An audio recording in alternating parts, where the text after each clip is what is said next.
اشہد ان لا الہ الا اللہ وحدہ لا شریک لہ واشہد ان محمدا عبدہ ورسولہ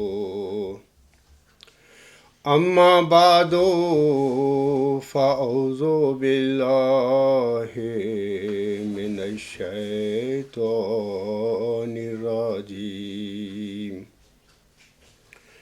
بسم اللہ الرحمن الرحیم الحمد للہ رب العالمین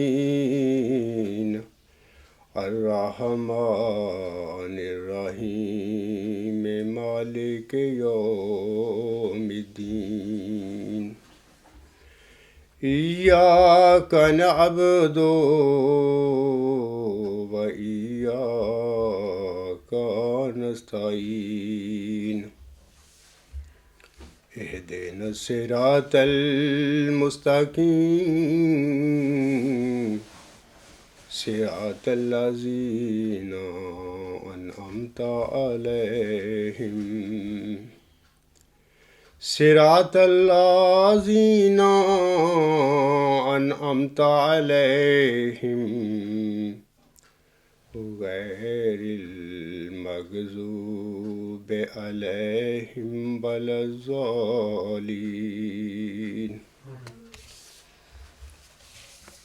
معزز خواتین و حضرات، آج الحمدللہ 2015 میں جماعت احمدیہ اصلاح پسند انگلستان کے دوسرے بابرکت جلسہ سالانہ کا لندن میں آغاز ہو رہا ہے۔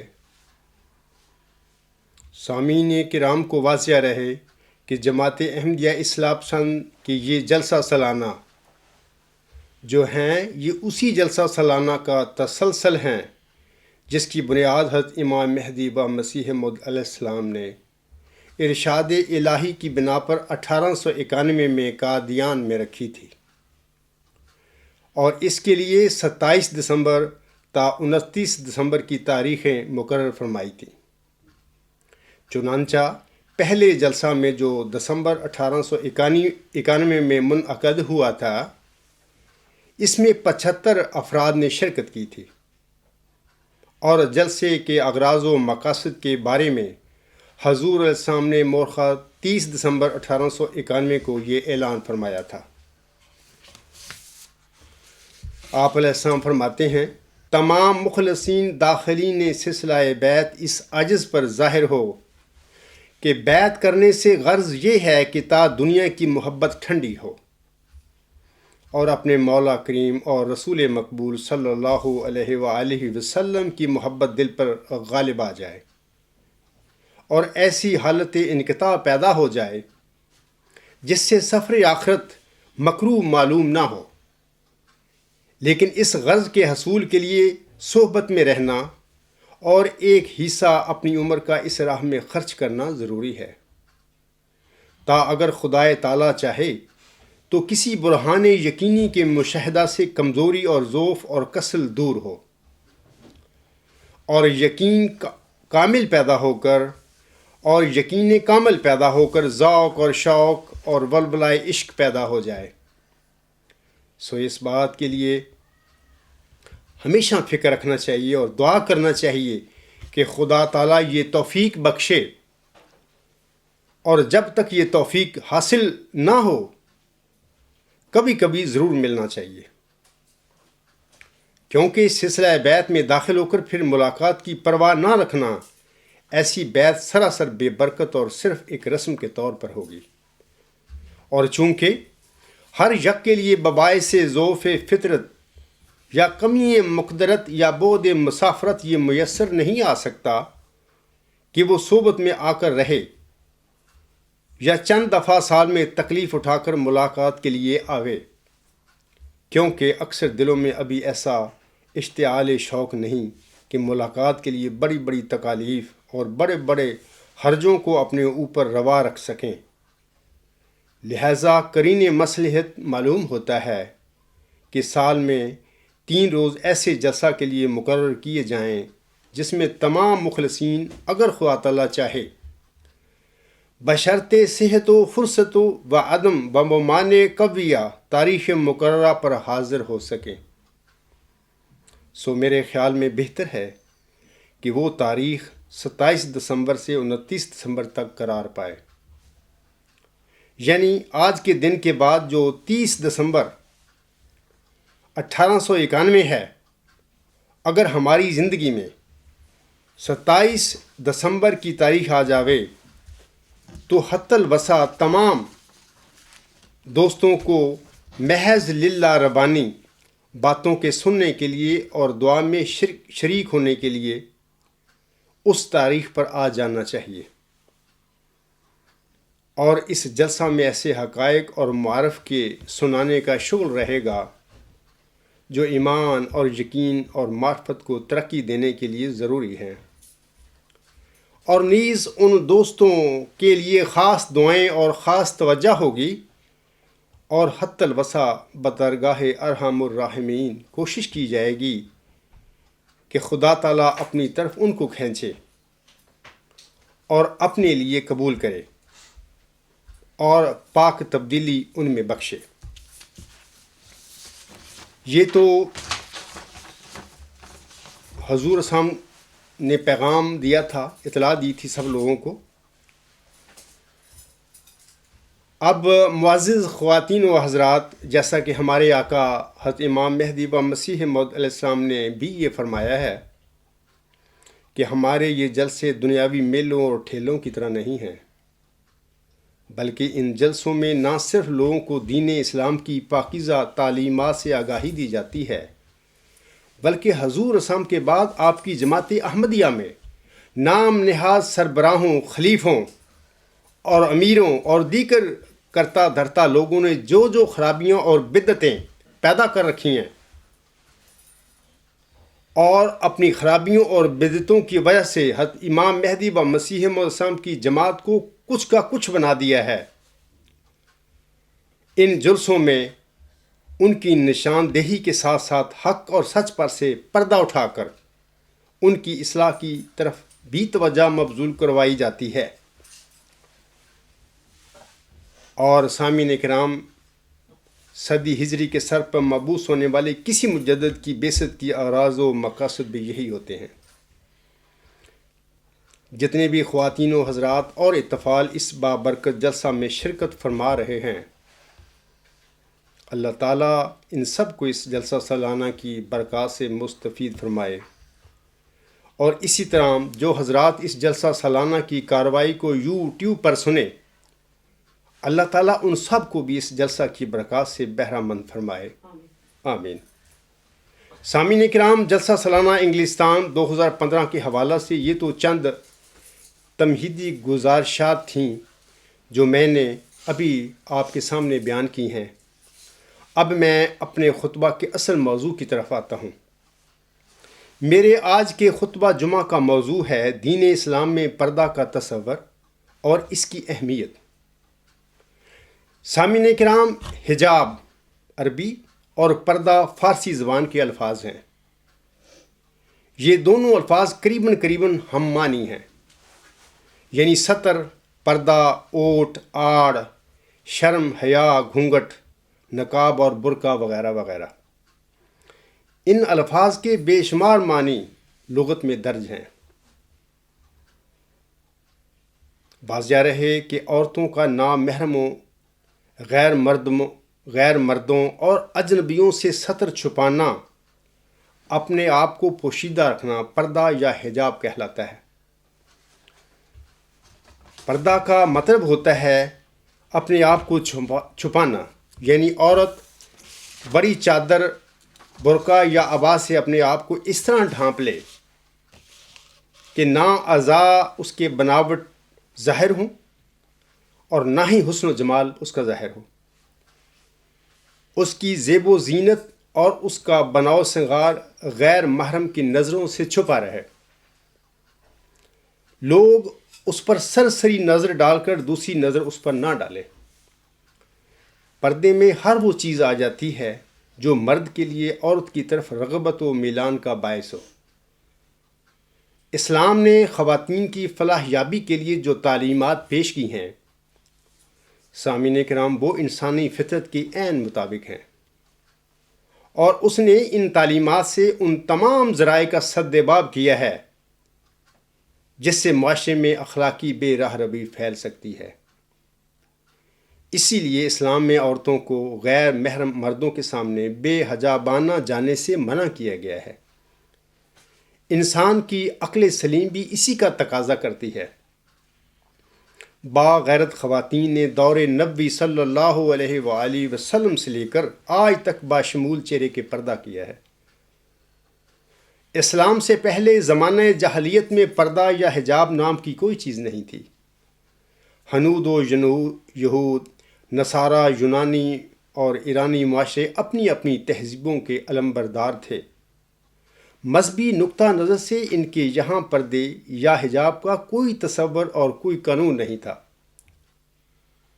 لیکن اسلام کے آنے کے بعد جیسے جیسے مسلمانوں کے تمدن اور معاشرت کی بنیاد پڑتی گئی، اس کے متعلق مناسب احکام بھی نازل ہونا شروع ہو گئے، حتیٰ کہ شریعت اسلامیہ میں مسلمانوں کے شرم و حیا اور ننگ و ناموس کی پوری حد بندی کر دی گئی ہے۔ سامعین کرام، حجاب کا لفظ قرآن کریم میں 7 دفعہ آیا ہے اور یہ مختلف معنوں میں استعمال ہوا ہے۔ ایک حدیث میں موت کو بھی حجاب فرمایا گیا ہے۔ عربی کا لفظ حجاب ایک وسیع المعانی لفظ ہے۔ حضرت منصور حلاج رحمہ اللہ تعالیٰ فرماتے ہیں، تمہارا حجاب تمہاری حرص و ہوا ہے۔ حجاب کشف کی ضد ہے۔ حجاب کا اولین حکم سورۃ احزاب کی آیت نمبر 60 میں قرآن کریم میں آیا ہے، جس میں اللہ تعالیٰ اپنے پیارے نبی صلی اللہ علیہ وآلہ وسلم کو مخاطب کر کے فرماتا ہے، یا ایھا النبی قل لازواجک وبناتک ونساء المؤمنین یدنین علیہن من جلابیبہن ذالک ادنیٰ ان یعرفن فلا یؤذین وکان اللہ غفورا رحیما۔ سورۃ احزاب کی آیت نمبر 60 میں اللہ تعالیٰ اپنے پیارے نبی صلی اللہ علیہ وآلہ وسلم کو حکم دیتے ہوئے فرماتا ہے، اے نبی، تو اپنی بیویوں اور اپنی بیٹیوں اور مومنوں کی عورتوں سے کہہ دے کہ وہ اپنی چادروں کو اپنے اوپر جھکا دیا کریں۔ یہ اس بات کے زیادہ قریب ہے کہ وہ پہچانی جائیں اور انہیں تکلیف نہ دی جائے، اور اللہ بہت بخشنے والا اور بار بار رحم کرنے والا ہے۔ اس آیت کریمہ سے پتہ ملتا ہے کہ مسلمان عورتیں اس آیت سے قبل بھی چادر اوڑھا کرتی تھیں، لیکن کسی اور طریق پر۔ لیکن مذکورہ آیت میں چادر اوڑھنے کا طریقہ بتا کر اسے نہ صرف شرعی پردہ قرار دیا، بلکہ خواتین کے لیے چادر اوڑھنا بھی لازمی قرار دے دیا۔ تفسیر خزائن العرفان میں لکھا ہے، سر اور چہرے کو چھپائیں جب کسی حاجت کے لیے ان کو نکلنا ہو۔ سامعین کرام، سورۃ الاحزاب کی آیت 60 اس پر قطعی دلیل ہے کہ عورت کا بطور پردہ ایک چادر سے اپنے جسم، سر اور چہرہ کو ڈھانپنا لازمی ہے۔ عربی زبان میں بڑی چادر کو حجاب کہتے ہیں۔ یہ سر سے پاؤں تک جسم کو ڈھانپنے کے کام آتی ہے۔ حضرت صلی اللہ علیہ وآلہ وسلم کے وقت میں اسی قسم کی چادر کا رواج تھا۔ آج کل چادر کی بجائے اسکارف، ہمہ اقسام برقع وغیرہ پردے کی جدید شکلیں ہیں۔ ان کے اڑنے میں کوئی مذائقہ نہیں ہے۔ ان تمام صورتوں میں عورت کی سہولت مقصود ہے۔ یہ بھی واضح رہے کہ شریعت پردے میں جبر کی قائل نہیں، لیکن یہ دین کا ایک اہم حصہ ہے۔ اس کا ترک کرنا نہ صرف فتنہ و فساد کو دعوت دینا بلکہ گناہ بھی ہے۔ پردے کا مقصد ستر حاصل کرنا اور اپنے آپ کو بچانا ہے۔ پیارے نبی صلی اللہ علیہ وآلہ وسلم کے زمانے میں پردے کا رائج ہونا بکثرت روایات میں ملتا ہے۔ مثال کے طور پر حضرت امام ابن سیرین رحمہ اللہ تعالیٰ نے جب پردہ کے حوالہ سے سورۃ الاحزاب کی آیت نمبر 60 پر عمل کرنے کا طریقہ حضرت عبیدہ رضی اللہ تعالیٰ عنہ بن سفیان بن الحارث سے دریافت فرمایا تو انہوں نے خود چادر اوڑھ کر بتایا اور اپنی پیشانی، ناک اور ایک آنکھ کو چھپا کر صرف ایک آنکھ کھلی رکھی۔ دور صحابہ رضی اللہ تعالی عنہم سے لے کر 8ویں صدی ہجری تک ہر زمانے میں اس آیت کا یہی مفہوم سمجھا گیا ہے، اور احادیث سے بھی یہی ثابت ہے کہ سورۃ الاحزاب کی آیت 60 کے نزول کے بعد مسلمان عورتیں اپنے چہروں پر نقاب ڈالنے لگی تھیں اور کھلے چہروں کے ساتھ پھرنے کا رواج ختم ہو گیا تھا۔ سامعین کرام، اسلام سے پہلے زمانہ جاہلیت میں اگرچہ پردے کا تصور نہیں تھا، لیکن پھر بھی خواتین ایسا لباس پہنتی تھیں کہ اس سے ان کی پشت تو ڈھکی رہتی تھی مگر سینہ کھلا رہتا تھا۔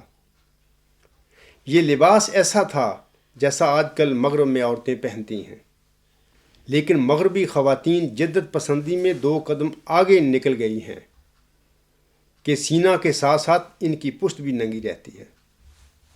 دین اسلام میں ان کے خلاف پردے کا حکم دیا گیا ہے، جس سے پشت اور سینہ دونوں ڈھکے رہتے ہیں۔ اسلام پہلا مذہب ہے جس نے پردے کا حکم دیا، اور مسلمان اولین قوم ہے جس نے پردے کو رواج دیا۔ اسلام میں پردے کا اصل مفہوم عورتوں اور معاشرے کو فتنہ سے بچانا ہے۔ یہ بھی واضح رہے کہ اسلام میں عورت کا عورت سے اور مرد کا مرد سے بھی پردہ ہے۔ ایک کافرہ عورت شریعت اسلام میں ایک اجنبی مرد کے زمرہ میں آتی ہے۔ حضرت عمر رضی اللہ تعالیٰ عنہ نے حضرت ابو عبیدہ رضی اللہ تعالیٰ عنہ بن جراح کو ایک خط میں لکھا تھا کہ مسلمان عورتیں کتابیہ یعنی مسیحی اور یہودی عورتوں کے ساتھ حمام میں داخل نہ ہونے دی جائیں۔ اس سے معلوم ہوتا ہے کہ مسلمان عورت کا غیر مسلم عورتوں سے بھی پردہ ہے، چہ جائے کا وہ کافر مردوں کے سامنے بے پردہ گھومتی پھرے۔ آج کل مسلم اور غیر مسلم کی تمیز کیے بغیر اس اختلاط کو فخر اور معاشرے کا جز سمجھا جاتا ہے، جبکہ مسلم معاشرہ میں کبھی بھی اس قسم کے اختلاط و ارتباط کی گنجائش نہیں رہی۔ فقہائے کرام نے تو یہاں تک لکھا ہے کہ فاحشہ عورت اگرچہ مسلمان ہو، پاک دامن عورتوں میں نہ آئے۔ یہ ہے اسلام کا تصور پردہ اور طہارت معاشرہ۔ وہ مسلمان خواتین جو بے پردگی میں پرورش پاتی ہیں، وہ سوچیں کہ وہ کس مقام پر کھڑی ہیں۔ ترمذی اور ابو داؤد میں حضرت ابن مکتوم کے حوالہ سے حدیث اس امر پر دلیل ہے کہ عورتوں کو بھی نامحرم کا دیکھنا اور اس کے سامنے ہونا جائز نہیں۔ پردے سے متعلق قرآن کریم میں دوسرا حکم سورۃ النور کی آیت نمبر 32 میں اس طرح آیا ہے۔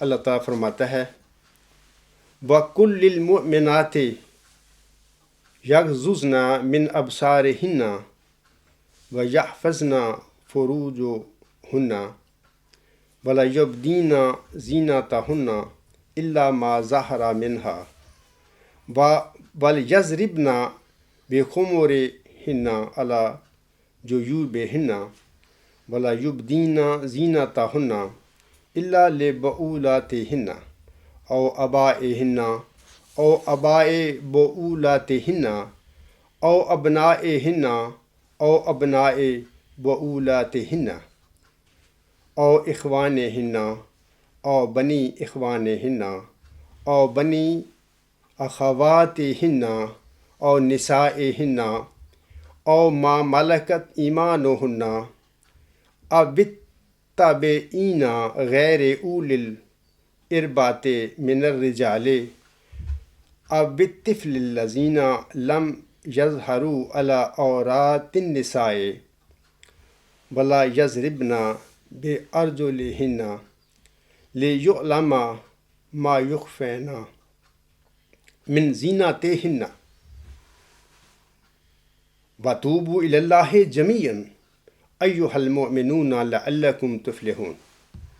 اس آیت میں اللہ تعالیٰ فرماتا ہے، یہ سورۃ النور کی آیت نمبر 32 ہے، اور مومن عورتوں سے کہہ دے کہ وہ اپنی آنکھیں نیچی رکھا کریں اور اپنی شرمگاہوں کی حفاظت کریں اور اپنی زینت ظاہر نہ کیا کریں سوائے اس کے کہ جو اس میں سے از خود ظاہر ہو، اور اپنے گریبانوں پر اپنی اوڑھنیاں ڈال لیا کریں اور اپنی زینتیں ظاہر نہ کیا کریں مگر اپنے خامدوں کے لیے یا اپنے باپوں یا اپنے خامدوں کے باپوں یا اپنے بیٹوں کے لیے یا اپنے خامدوں کے بیٹوں کے لیے یا اپنے بھائیوں یا اپنے بھائیوں کے بیٹوں یا اپنی بہنوں کے بیٹوں یا اپنی عورتوں یا اپنے زیر نگین مردوں کے لیے یا مردوں میں ایسے خامدوں کے لیے جو جنسی حاجت نہیں رکھتے یا ایسے بچوں کے لیے جو عورتوں کی پردہ دار جگہوں سے بے خبر ہیں، اور وہ اپنے پاؤں اس طرح نہ ماریں کہ لوگوں پر وہ ظاہر کر دیا جائے جو عورت عموماً اپنی زینت میں سے چھپاتی ہیں۔ اور اے مومنو، تم سب کے سب اللہ کی طرف توبہ کرتے ہوئے جھکو تاکہ تم کیا کامیاب ہو جاؤ۔ سامعین کرام کو واضح رہے کہ دوپٹہ اسلامی شناخت اور مسلمانوں کا شعار ہے، اور اسلام سے پہلے ایسا حکم کسی شریعت میں نہیں دیا گیا تھا۔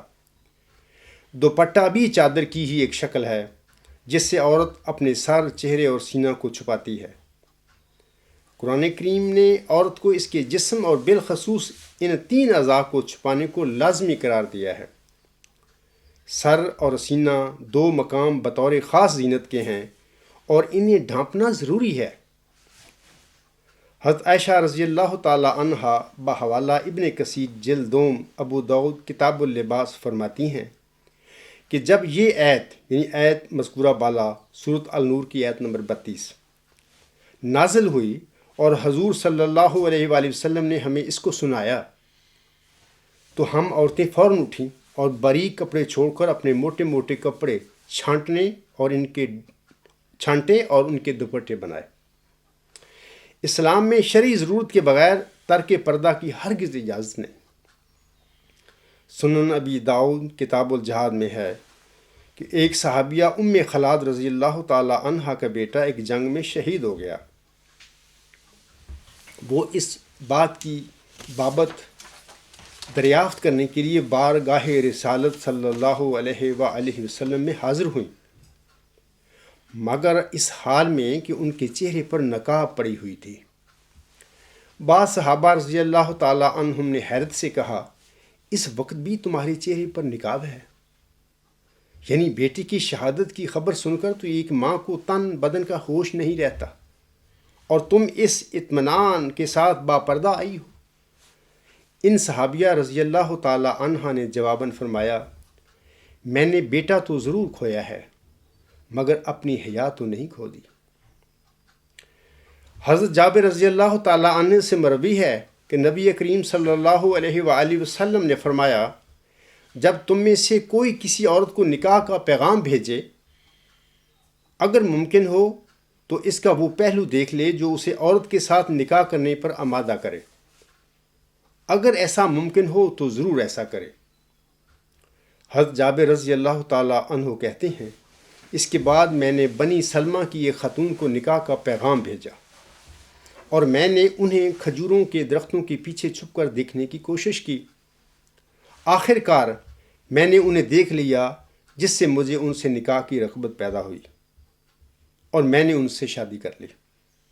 ابو داؤد حدیث نمبر 2082۔ اس حدیث میں قابل غور بات یہ ہے کہ اگر اس زمانے میں خواتین اپنے چہروں کو کھلا رکھتی تھیں تو حضرت جابر رضی اللہ تعالیٰ عنہ کو اس خاتون کو چھپ کر دیکھنے کی کیا ضرورت تھی؟ اسی طرح حضرت اسماء بنت ابی بکر سے روایت ہے کہ ہم اجنبی مردوں سے چہرے چھپایا کرتی تھیں۔ شیخ الاسلام حافظ ابن حجر فرماتے ہیں قدیم و جدید دونوں دور میں خواتین اجنبیوں سے چہرے کا پردہ کرتی ہیں۔ فتح الباری میں امام غزالی کے مطابق مردوں کی یہ روایت رہی ہے کہ وہ چہرہ کھلا رکھتے اور عورتیں نقاب اوڑھ کر نکلا کرتیں۔ اسی طرح فقہائے احناف، ابن عابدین وغیرہ کے مطابق خواتین کے لیے اجنبی یا غیر محرم عورتوں کے سامنے چہرہ کھولنا جائز نہیں۔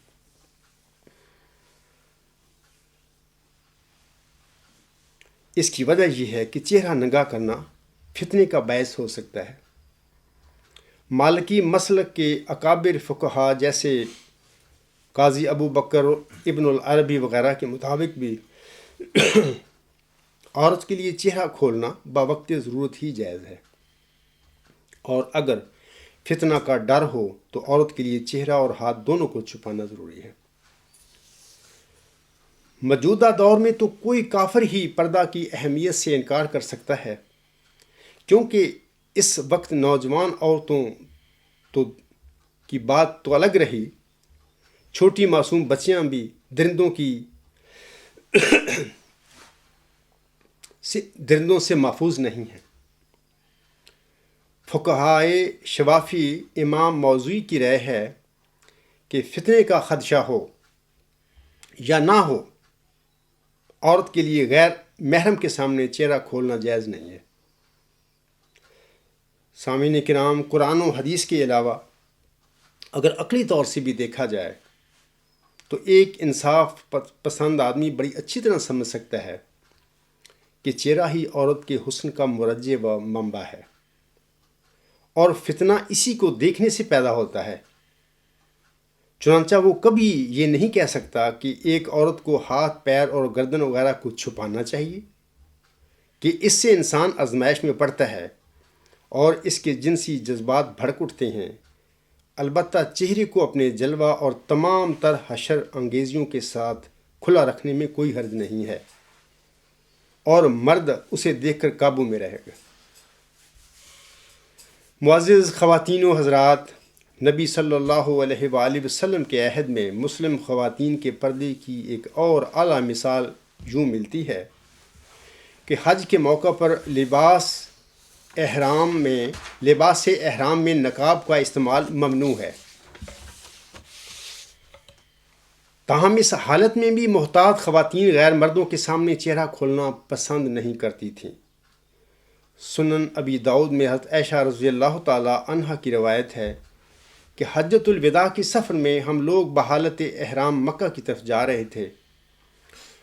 جب مسافر ہمارے سامنے سے گزرنے لگتے تو ہم عورتیں اپنے سر سے چادریں کھینچ کر اپنے منہ پر ڈال لیتی تھیں، اور جب وہ گزر جاتے تو ہم منہ کھول لیتی تھیں۔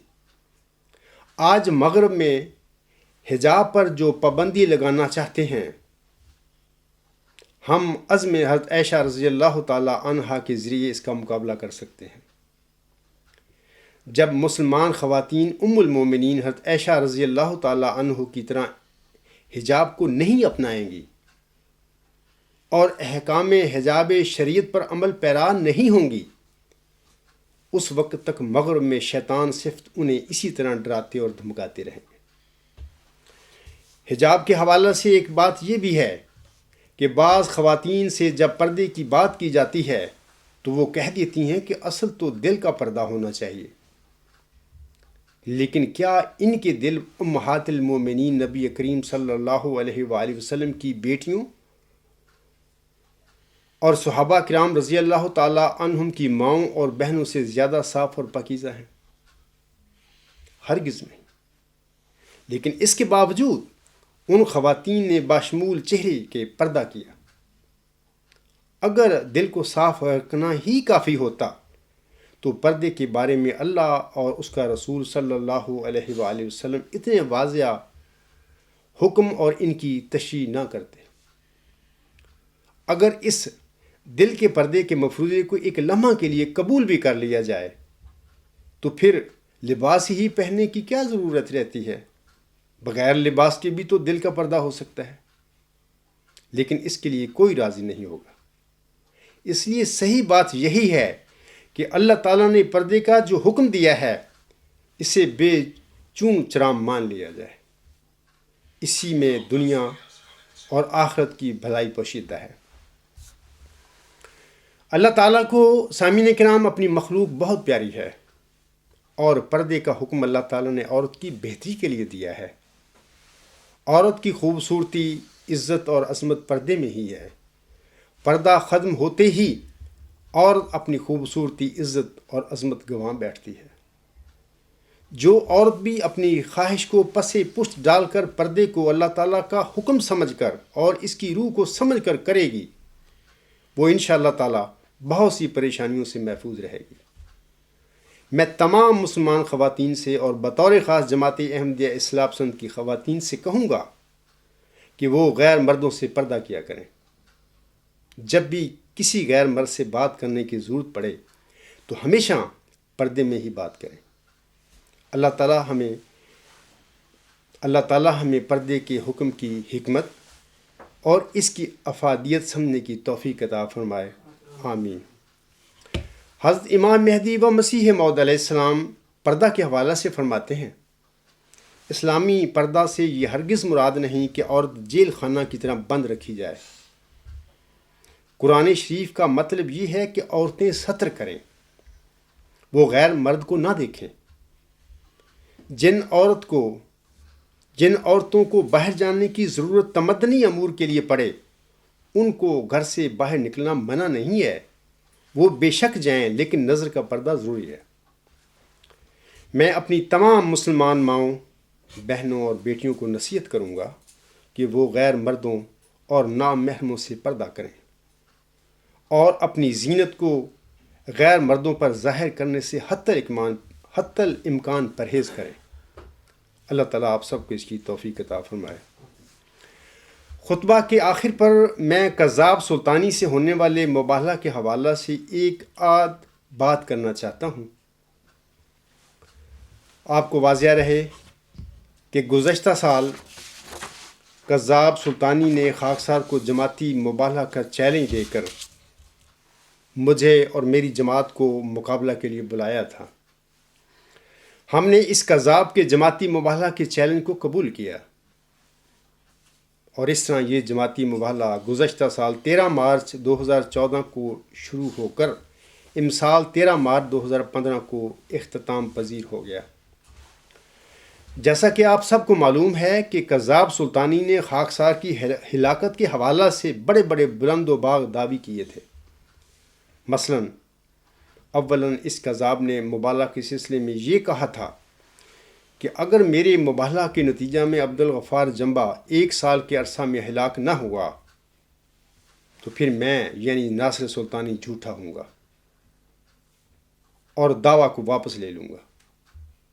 ثانیاً مباہلہ شروع ہونے کے بعد یہ کذاب خاکسار کے متعلق ایک جھوٹا اور نفسانی کشف دیکھ کر کہتا ہے، مرخہ 22 مارچ 2014 کو اللہ جل شانہ نے مجھے کشفاً دکھایا، نعوذ باللہ کذاب و مفتری اللہ عبدالغفار جنبہ لعنت اللہ علیہ و علی قومہ اجمعین اس عاجز ناصر سلطانی کے آگے ہاتھ جوڑے کھڑا رو رہا ہے اور منتیں کرتے ہوئے مجھے مباہلہ کے رزلٹ کے بارے میں کہہ رہا ہے کہ یہ کسی اور کو نہ سنانا۔ سامعین کرام، آپ لوگوں نے دیکھ لیا ہے کہ میں الحمدللہ کھڑا ہوں اور اپنا دینی کام جو ہے سب صحت کے ساتھ اور خوشی کے ساتھ کرتا چلا جا رہا ہوں، اور اپنے مشن میں جو اللہ نے مجھے بخشا ہے اس میں دن بدن آگے بڑھتا چلا جا رہا ہوں۔ اور یہ ڈرامے باز اور دجال صفت انسان میرے متعلق اس قسم کے جھوٹے کشف دیکھتا پھر رہا تھا، اور اس قسم کے نفسانی کشفوں کی مار اس کے منہ پر پڑ گئی ہے۔ الحمدللہ رب العالمین۔ ثالثاً یہ کذاب مبالغہ کے حوالہ سے یہ بھی کہتا رہا ہے کہ میرے لعنت اللہ علی الکاذبین کہنے اور کسی عام آدمی کے کہنے میں بہت فرق ہے. کسی کی دعائیں تو میرے خلاف سنی نہیں جائیں گی، مگر میری دعا خدا لازماً قبول فرمائے گا، کیونکہ خدا نے مجھے مبعوث فرمایا ہے. میں کوئی جھوٹا دعوے دار نہیں کہ 1 سال تک گریہ وزاری کے ساتھ دعائیں کرتا رہوں اور خدا میری دعاؤں کو رد فرما دے. اب لوگوں نے دیکھ لیا ہوگا کہ اس کی بد دعائیں، اس کی لعنتیں کہاں گئی، اس کا کیا نتیجہ نکلا.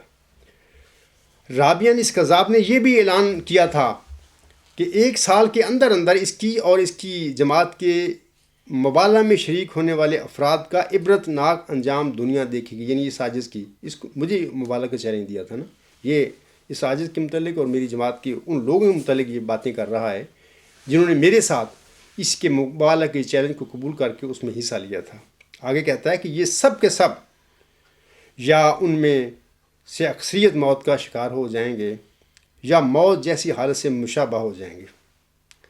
یہ میں نے اس کذاب کے 4 بیان جو ہیں میں آپ لوگوں کو پھر دوبارہ آپ لوگوں کے آگے پڑھ کر سنائے ہیں.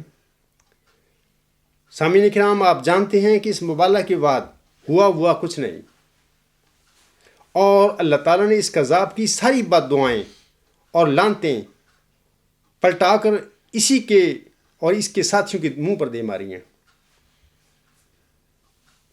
الحمدللہ ثم الحمدللہ.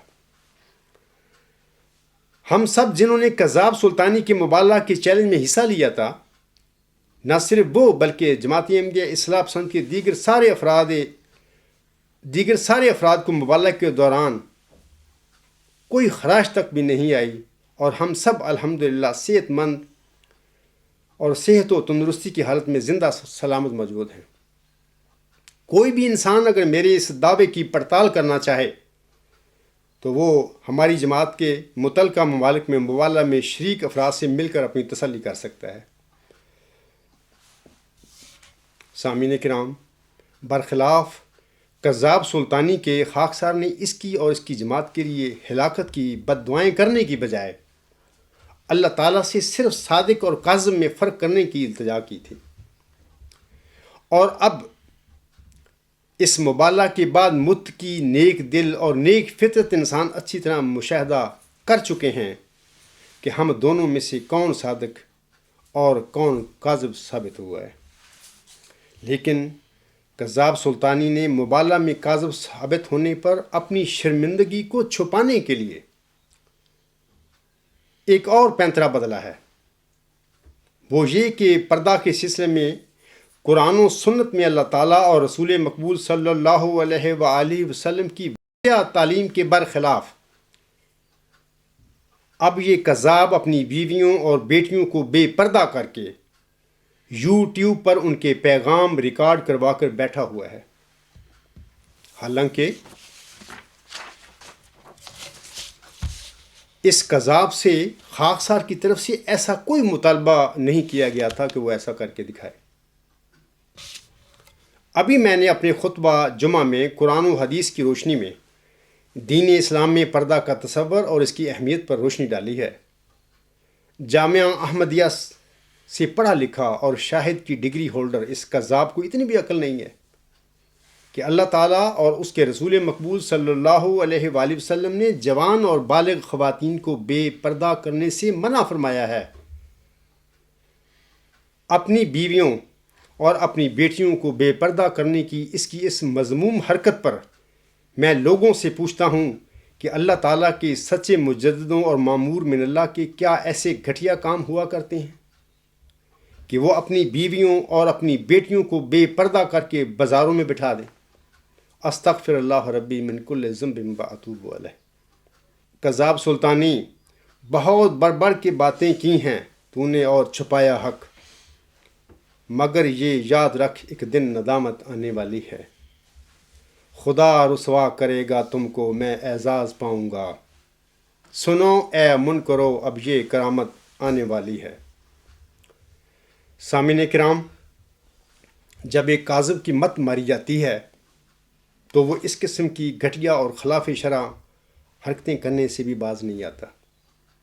اب کذاب سلطانی کی اس گھٹیا اور مذموم حرکت سے قطعی طور پر یہ حقیقت بالکل عیاں ہو گئی ہے کہ ایسا خبیث انسان اللہ تعالیٰ کا سچا مجدد کس طرح ہو سکتا ہے، جو اپنی عزت دار خواتین کو بے پردہ کر کے بازاروں میں بٹھا دے، بلکہ یہ نام نہاد مجددیت کا دعوے دار اس صدی ہجری کا دجال ہے، جو شیطان کے پیچھے پیچھے چل کے خلاف شرع تماشے کرتا پھر رہا ہے۔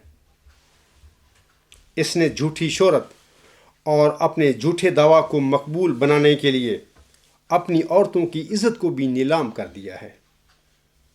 اے لوگو اور اے دنیا والو، دیکھا ہے اس کے مبالغے کے چیلنج کا نتیجہ جو اس کذاب نے خاکسار کو دیا تھا، کہ آج یہ کذاب اپنے ہاتھوں سے ہی اپنے گھر کی عزت کو خاک میں ملا کر بیٹھا ہوا ہے۔ لوگوں کو چاہیے کہ اس کی بیویوں اور بیٹیوں کو یوٹیوب پر دیکھ کر استغفار کریں۔ اب اس کذاب کی حالت یہ ہے کہ دیکھو جو مجھے تو دیدائے عبرت نگاہ ہو۔ میں اللہ تعالیٰ سے دعا گو ہوں کہ وہ اس کے اہل و عیال کو سمجھ، عقل اور ہدایت دے، تاکہ وہ اس ڈھونگی کے فریب سے نجات پا کر کم از کم اپنی آخرت کو برباد ہونے سے تو بچا سکیں۔ آمین ثم آمین۔ خطبہ کے آخر پر میں کچھ لاہوری اور کچھ قادیانی جیالے جو آج کل ای میل فورم پر بڑے تماشے کرتے پھر رہے ہیں خاکسار اور سلطانی کذاب کے مبالغہ کے سلسلے میں، وہ کہتے ہیں کہ نعوذ باللہ من ذالک یہ دونوں اپنے مبالغہ میں جھوٹے ثابت ہو گئے ہیں۔ بہرحال مبالغہ کا کیا نتیجہ نکلا ہے؟ اب لوگوں نے، نیک لوگوں نے، سلیم الفطرت لوگوں نے تو اس کی حقیقت کو جان لیا ہے کہ ہم دونوں میں سے کون صادق ثابت ہوا ہے اور کون کاذب۔ لیکن میں لاہوری اور قادیانی جیلوں سے کہتا ہوں کہ یہ جو تم ای میل فورموں میں تماشے کر رہے ہو نا، یہ ٹھیک نہیں ہے۔ اگر فرض کر لیں جو تم سمجھتی ہو کہ یہ عاجز بھی اور سلطانی بھی اپنے دعووں میں جھوٹے تھے، اور تم سمجھتی ہو کہ تم اور تمہاری جماعتیں اپنے اپنے عقائد میں سچی ہیں، تو میں قادیانی اور لاہوری جیلوں سے کہتا ہوں کہ ای میل فورموں پر تماشے کرنے کی بجائے تم اپنی اپنی جماعت کے سربراہوں سے کہو کہ اگر وہ اپنے عقائد میں سچے ہیں، مثال کے طور پر لاہوری جیلوں سے میں کہوں گا کہ اگر تم اپنے عقائد میں سچے ہو، تمہارے عقائد یہ ہیں کہ نبوت کا سلسلہ ختم ہو چکا ہے آسم پر، اور مرزا غلام احسان ایک مجدد اور محدث محض تھے، اور تم یہ سمجھتی ہو کہ مولوی محمد علی صاحب نے یہ عقیدے جو قائم کیے تھے وہ سچی ہیں اور وہ مجرم نہیں تھا، تو میں تم سے کہتا ہوں کہ اپنے امیر، نام نہاد امیر کو لے کر جماعتی مبالغہ کے لیے میدان میں میرے مقابلے پہ آ جاؤ، ہم دونوں ایک دوسرے پر لعنت بھیجیں گے تو اللہ فیصلہ کر دے گا۔ یہ میں اس لیے کہہ رہا ہوں کہ تم سمجھتی ہو کہ نعوذ باللہ من ذالک میں اور کذاب سلطانی دونوں اپنے دعوے میں جھوٹے ہیں۔ جب لاہوری جیالے اپنے امیر کو لے کر میدان میں آئیں گے میرے مقابلے پر، تو انشاءاللہ تعالی بعد ازاں اللہ تعالیٰ حقیقت کو ظاہر کر دے گا کہ ہم دونوں میں سے کون صادق ہے اور کون جھوٹ ہے۔ اسی طرح میں قادیانی جیلوں سے بھی کہتا ہوں، ای میل فورم پر تماشے کرنے کی بجائے اپنے نام نہاد خلیفہ کو میدان میں لاؤ۔ اگر تم سمجھتی ہو کہ جناب خلیفہ ثانی جو تمہارا تھا وہ 20 فروری 1886 کی پیش گوئی مسلم موعود کے مطابق سچا ماؤ ذکی غلام اور مسلم موعود تھا، اگر تم سمجھتی ہو کہ یہ جو خلافت کا نظام ہے تمہارا، یہ بالکل خلافت راشدہ یہ ہے، یہ لوگ ہیں اور یہ خدا کے بنائے ہوئے خلیفے ہیں، جبکہ میں ان کو بلائے دمشق کہتا ہوں، اور میں حق الیقین رکھتا ہوں کہ جناب خلیفہ ثانی صاحب نے جھوٹا دعویٰ مسلم موعود کر کے اس جماعتی احمدیہ قادیان کا ستیہ ناش کیا ہے، لوگوں کو گمراہ کر دیا ہے، اور انہوں نے خلیفۃ المسیح اول رضی اللہ تعالی عنہ کی وفات کے بعد حضرت بانی جماعت علیہ السلام کی صدر انجمن احمدیہ کو رد کرتے ہوئے اور حضور صاحب کے جو تحریر کردہ قواعد و ضوابط تھے صدر انجمن احمدیہ کے سلسلے میں، ان کو وائلیٹ کرتے ہوئے خلافت کی خلافت پر قبضہ کر کے وہ جو احمدیہ خلافت راشدہ کا سلسلہ حضرت مرزا غلام صاحب کی وفات کے بعد شروع ہوا تھا، اس کی صف لپیٹ دی۔ اگر قادیانی جیلے جو ای میل فورموں میں تماشے کرتی ہیں اگر وہ سچے ہیں اپنے عقائد میں، تو میں ان سے کہتا ہوں کہ یہ بے فائدہ کام چھوڑو، اپنے خلیفہ صاحب کو لے کر میدان میں آؤ میرے مقابلے پہ۔ اب میں فارغ ہوں سلطانی کے موالے سے بھی، منیر اعظم کے موالے سے بھی۔ انشاءاللہ تعالی جب لاہوریوں کا امیر باجماعت اور قادیانی خلیفہ مرزا مسرور احمد باجماعت میرے مقابلے پر میدان میں آیا تو انشاءاللہ تعالی ہم ایک دوسرے پر لعنت اللہ علی الکاذبین ڈالیں گے، اور اللہ تعالی میرے اور تمہارے درمیان سچا فیصلہ کر دے گا۔ تم سمجھتے ہو، لوگوں کو بتلاتے پھر رہے ہو کہ نہیں جی موبائلوں میں ہلاکت ضروری ہے، انشاءاللہ تعالی آؤ میرے مقابلے پہ اور میرے پر نعوذ باللہ من ذالک لعنت ڈال کر دیکھو، تو پھر تمہیں پتہ چل جائے گا کہ اللہ تعالیٰ موبائلوں میں صادق اور کاذب کا کس طرح فرق کیا کرتا ہے۔ لیکن اگر تم میرے مقابلے پہ نہ آئے، اور میں یقین رکھتا ہوں کہ تم کبھی بھی میرے مقابلے پہ نہیں آؤ گے، تم جھوٹے لوگ ہو۔ یہ قادیانی جماعت اور لاہوری جماعت دونوں دکانیں ہیں۔ یہ ایک دکان مرزا بشیر الدین محمود نے بنائی اور ایک دکان مولوی محمد علی صاحب نے بنائی۔ یہ دونوں مجرم ہیں، حضرت مرزا غلام علیہ السلام کے اور اللہ کے بھی، اور نبی کریم صلی اللہ علیہ وسلم کے بھی، اور مرزا صاحب السلام کے بھی مجرم ہیں۔ قیامت کے دن ان دونوں مجرموں سے حضرت مرزا صاحب علیہ السلام پوچھے گا کہ تم نے میرے بعد، میری وفات کے بعد تم نے میری جماعت کے ساتھ کیا کیا تھا؟ اگر جماعت احمدیہ قادیان اور اگر لاہوری جماعت یہ سمجھتی ہے کہ میں غلط کہہ رہا ہوں تو میرے مقابلے پر میدان میں مبالغہ کے لیے آ جاؤ، لیکن میں یقین رکھتا ہوں کہ تم کبھی بھی میرے مقابلے پر میدان مبالغہ میں نہیں آؤ گے، کیونکہ تم جھوٹے ہو۔ میں اسی پر اپنے خطبے کا اختتام کرتا ہوں۔ وما علینا الا البلاغ وآخر دعوانا ان الحمد للہ رب العالمین۔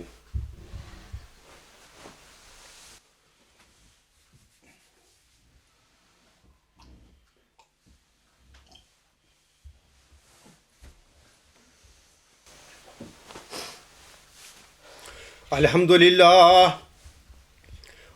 للہ نحمدہ ونستعینہ ونستغفرہ ونؤمن بہ ونتوکل علیہ ونعوذ باللہ من شرور انفسنا ومن سیئات اعمالنا، من یہدہ اللہ فلا مضل لہ ومن یضللہ فلا ہادی لہ، ونشہد ان لا الہ الا اللہ ونشہد ان محمدا عبدہ ورسولہ۔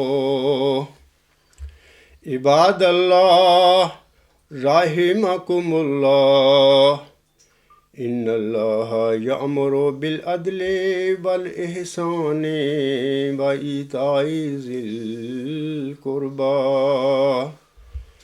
وینہی عن الفحشاء والمنکر والبغی یعظکم لعلکم تذکرون۔ اذکروا اللہ یذکرکم وادعوہ یستجب لکم ولذکر اللہ اکبر۔